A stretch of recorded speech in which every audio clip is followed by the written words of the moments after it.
Eu sou Carla Soraya e toda terça-feira é dia de ficar atento ao tema do Cena Pública. Aqui abordamos assuntos e fatos que envolvem o seu dia a dia e que têm reflexos no seu trabalho, na sua comunidade, no seu futuro.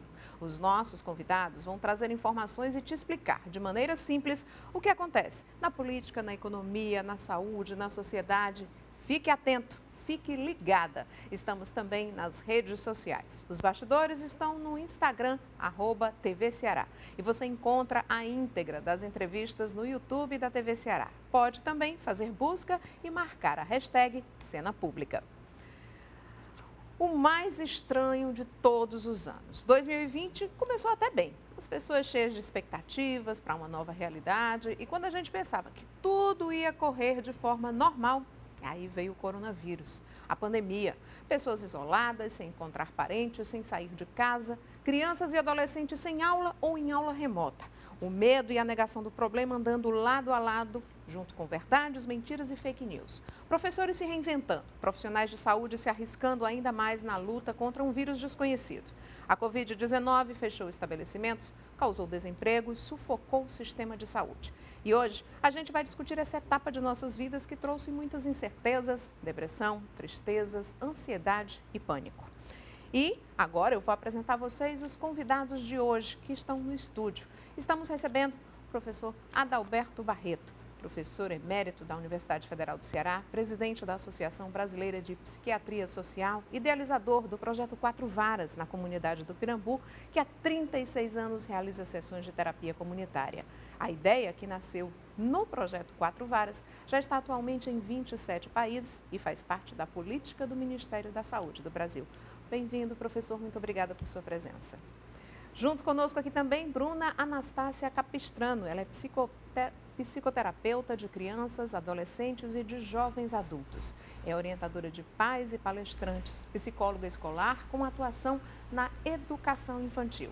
Bruna, muito obrigada por sua participação, seja sempre bem-vinda. E Sara Carneiro, psicóloga pela Universidade Federal do Ceará, especialista em psicologia hospitalar pela USP de São Paulo, mestre em psicologia clínica pela PUC, doutora em psicologia pela Unifor e diretora técnica da Humanitas, Desenvolvimento de Pessoas. Muito obrigada, Sara, por sua presença aqui. Eu agradeço a presença de todos os nossos convidados e eu começo perguntando a quem está aqui ao meu lado. Professor Adalberto Barreto, muito obrigada por sua presença. Que hecatombe foi essa? Que foi pior do que uma bomba atômica, machucou muita gente.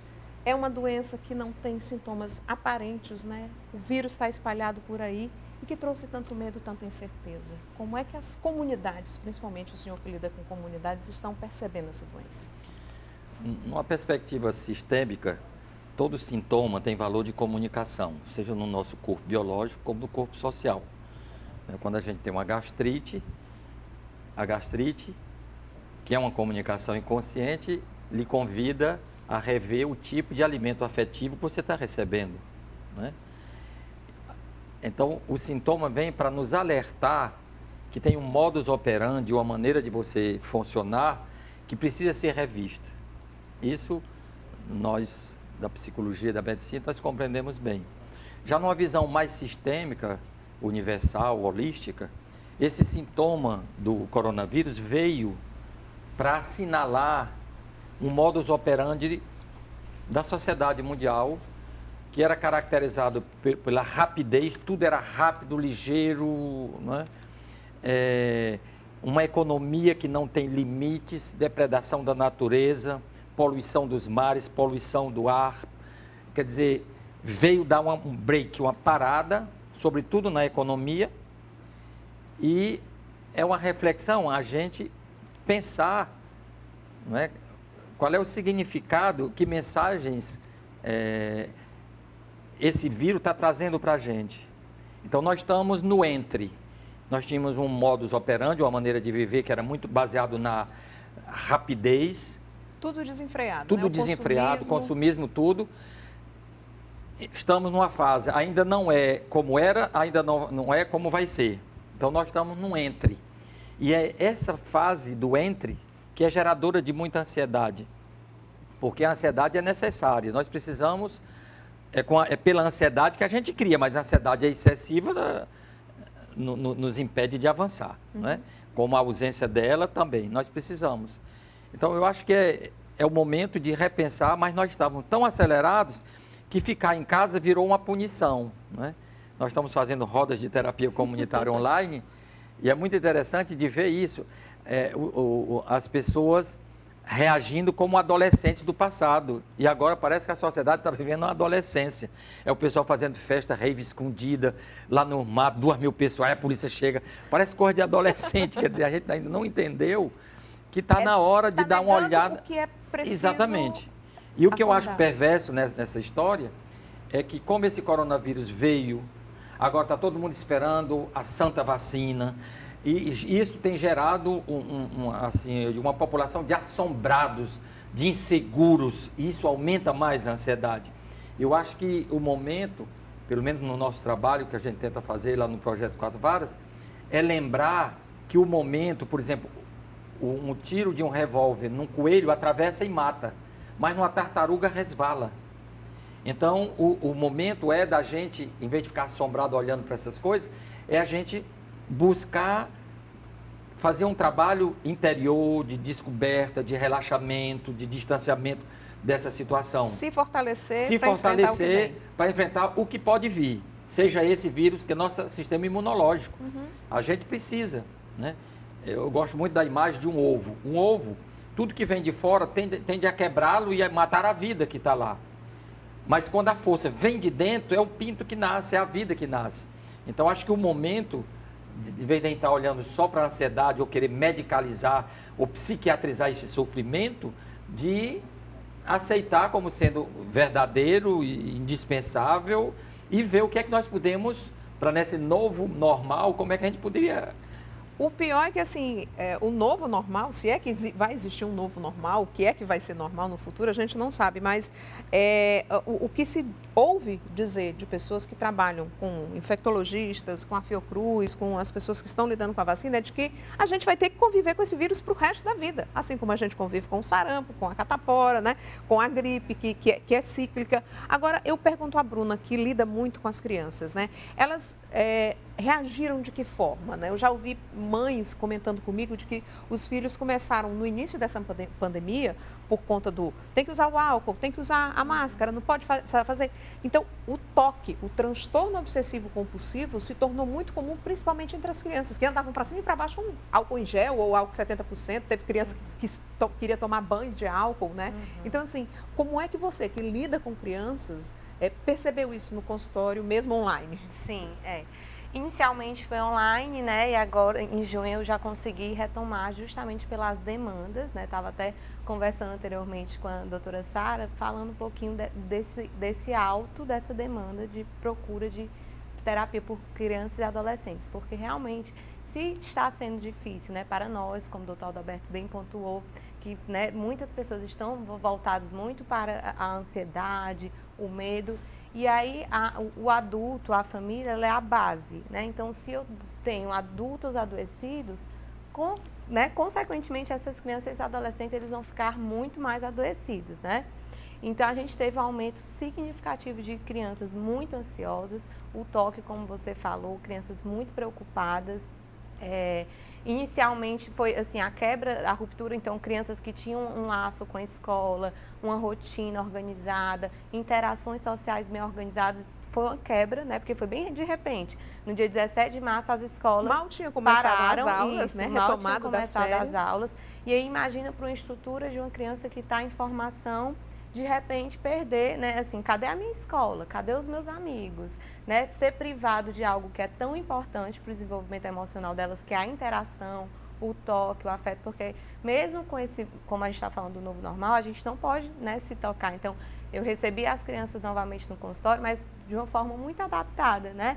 Os brinquedos não podem mais serem compartilhados, o abraço, né? Então, a gente teve que encontrar novas formas de estar juntos. Mas, ao mesmo tempo, Carla, interessante que as crianças, né, como os seres humanos, são seres muito adaptáveis. Então, inicialmente, teve esse susto e cada criança absorveu isso de forma muito individual, né? mas algumas se adaptaram, né, bem, e hoje elas já têm uma consciência maior do que é que a gente está vivendo. Então são processos muito individuais, mas de fato o que a gente pode dizer é que teve um aumento sim de adoecimentos emocionais, né? Então estou recebendo muito casos de crianças e adolescentes em processos de depressão, né, em crises, com toque, com transtorno de ansiedade. Tudo isso decorrente do que a gente vem vivenciando. O doutor Adalberto falou a questão de que estamos vivendo uma adolescência. E o adolescente, ele é o da negação, né? É o da negação. E você vê hoje dois tipos de adolescentes. Aquele que nega que existe a Covid, que quer ir para a festa escondido, vai para a rave, vai não sei mais para onde.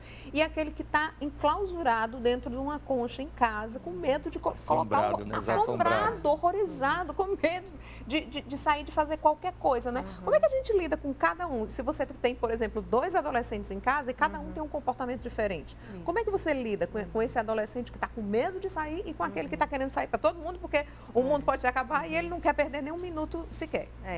Dentro assim do desenvolvimento natural, o adolescente ele é muito desafiador mesmo. É um aspecto da adolescência. Então, falando assim, até de uma adolescência, dentro dos seus aspectos saudáveis, muitos estão ainda nesse processo da negação. Então, eu tenho visto muitos dos meus, né, das famílias que eu acompanho, adolescentes que estão mais na negação, então querem viver a vida normal, os encontros com os amigos, festas, saídas, e aqueles que estão nesse outro extremo são adolescentes que estão no processo mais de adoecimento, que é uma ansiedade extrema, né, uma privação extrema e um medo extremo. Paralisa, Paralisante.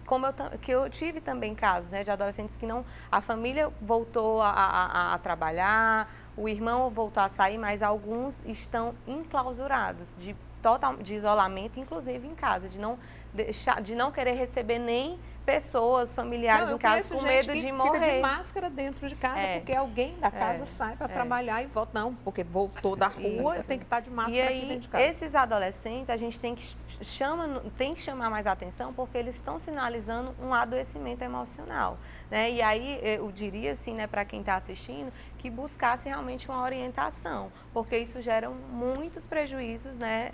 Uma série de prejuízos para aquele adolescente que está no auge da adolescência, mas está ali isolado, enclausurado, com medo de morrer, achando que a qualquer momento, qualquer coisa vai ser infectado. Sara, uma questão também que a Bruna levantou aí é a questão do abraço. Não sei se somos só nós brasileiros ou mais nós nordestinos, mas eu, por exemplo, eu gosto de abraçar, de cheirar as pessoas, eu sempre me despeço das pessoas mandando um cheiro, né? Então, assim, a falta do toque, por que ela é tão importante para nós e esse toque está fazendo tanta falta? Bom, o toque não é uma característica do nordestino, do brasileiro, ele é uma característica dos seres humanos, né? Nós nascemos e é através do toque, do tato, do afeto do outro que a gente sobrevive. A gente sabe que mesmo que alguém nos alimente, nos limpe, sem afeto, essa criança tende a não sobreviver bem, não se desenvolver bem. Então, o amor é a condição sine qua non para que nós nos tornemos seres independentes, seres que se relacionam bem. Então, nós somos viciados em pele, somos viciados em amor e qualquer tentativa de modificar os nossos padrões de dar e receber carinho são vistos com muita ressalva. Então, sim, nós sofremos muito, né? Não apenas a questão do toque, mas toda a questão social que envolve desde os nascimentos até os velórios. Então, nossas estruturas de ritualizar o amor e o carinho estão todas afetadas nesse momento. Então, isso impacta desde o nascimento até a morte. Você tocou a questão aí do velório e você é uma pessoa que tem uma especialidade maior nessa questão do luto, né, da perda, do desastre. Você, inclusive, trabalhou com pessoas que perderam parentes em quedas de avião e que, como os pacientes que faleceram de Covid, né, as pessoas não tiveram aquele contato, não puderam ver, não puderam estar perto do seu falecido, fazer aquela despedida oficial que a gente sempre tem, que é para dizer, bom, realmente, é como aquela pessoa que perde um parente que desapareceu. Ele fica sempre naquela esperança de que a pessoa volte. As pessoas estão sentindo mais essa questão da Covid e só quem perdeu um parente nesse período da Covid é que pode ter ideia do sentimento não dá para que ninguém possa ter empatia com esse sentimento sem tê-lo vivido? De forma alguma, eu acho que todo mundo pode compreender, não a experiência em si de cada um, mas o que pode ser isso na vida de alguém, que é um tipo de perda, de luto ambíguo, né? Não necessariamente pela última despedida não ter havido, mas todo o processo de adoecimento.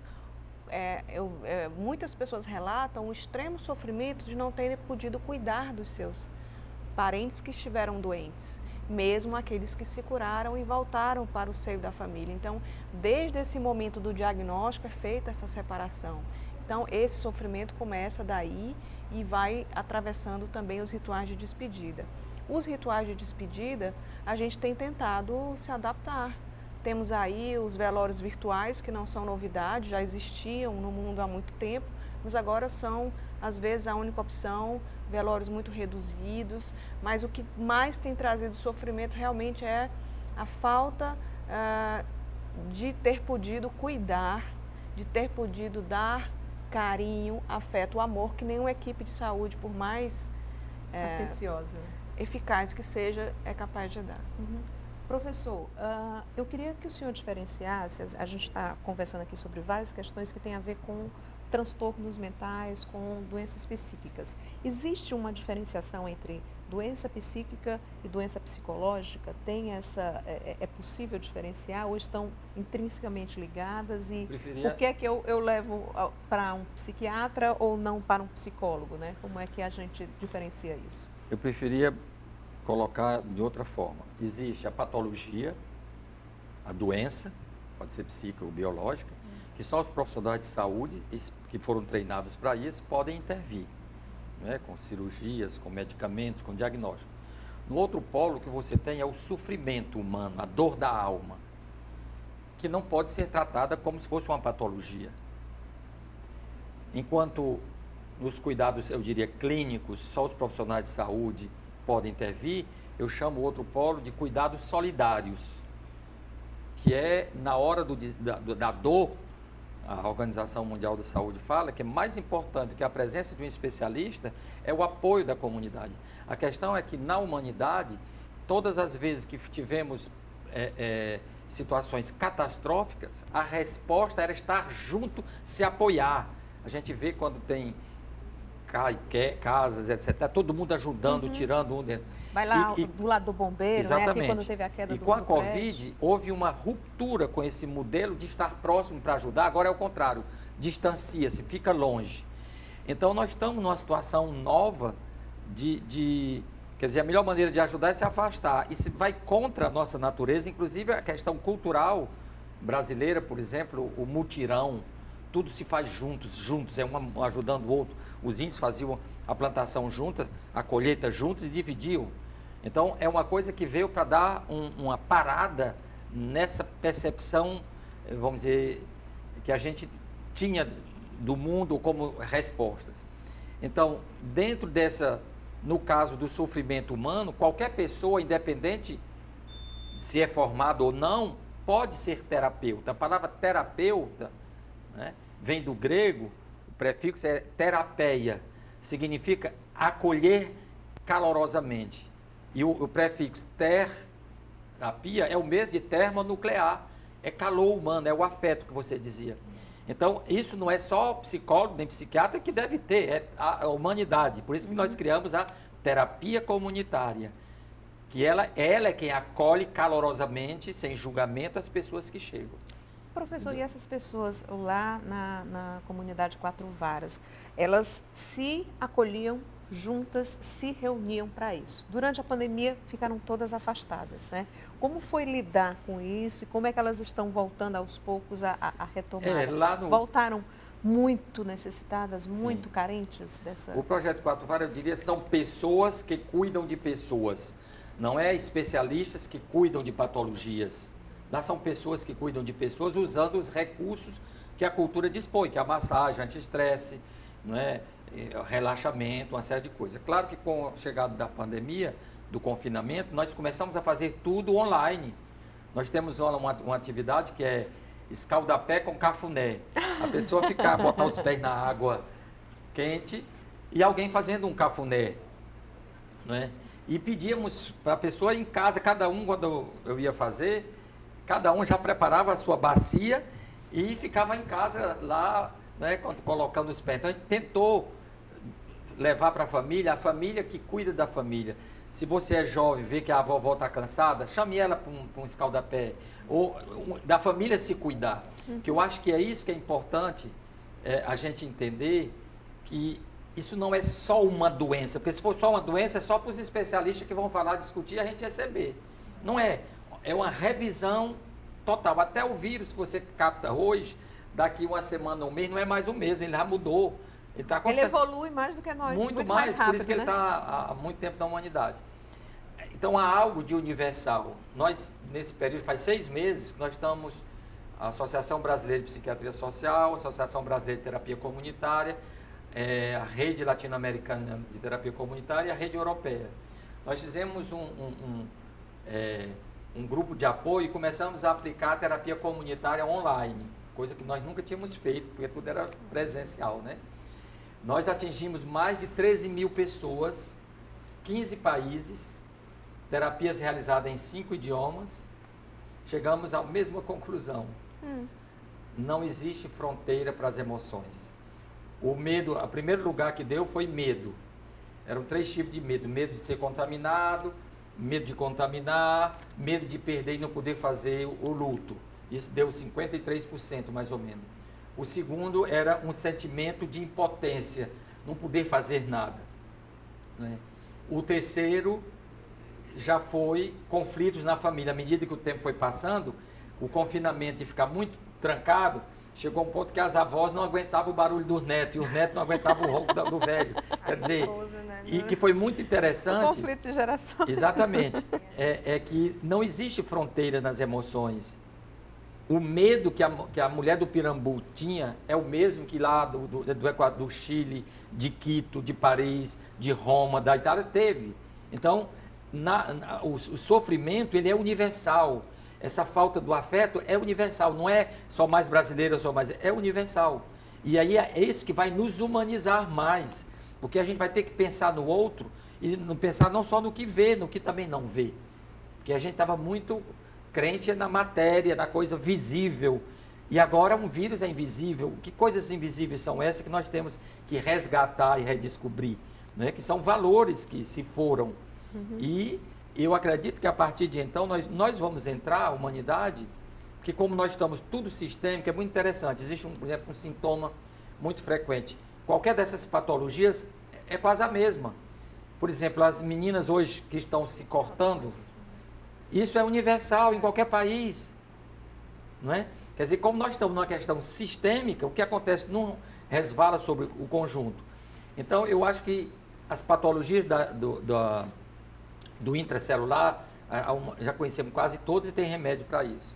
As patologias do intrapsíquico a gente já sabe, a esquizofrenia, isso, aquilo outro. A época, agora que nós estamos vivendo, é a patologia, vamos chamar assim, do viver junto, da convivência na diversidade, respeitando as diversidades, né? Esse é que é o desafio, e por isso que a terapia comunitária que nasceu aqui na favela do Pirambu, já está em 27 países. Agora, em janeiro, nós vamos começar a formação para os países anglofônicos, os americanos. Descobriram, querem, por fim, na força que a gente faz, já estamos organizando uma formação, porque como os Estados Unidos é o primeiro lugar e o segundo foi o Brasil, então o sofrimento humano é maior, então nós estamos concentrando essa atividade lá e cá.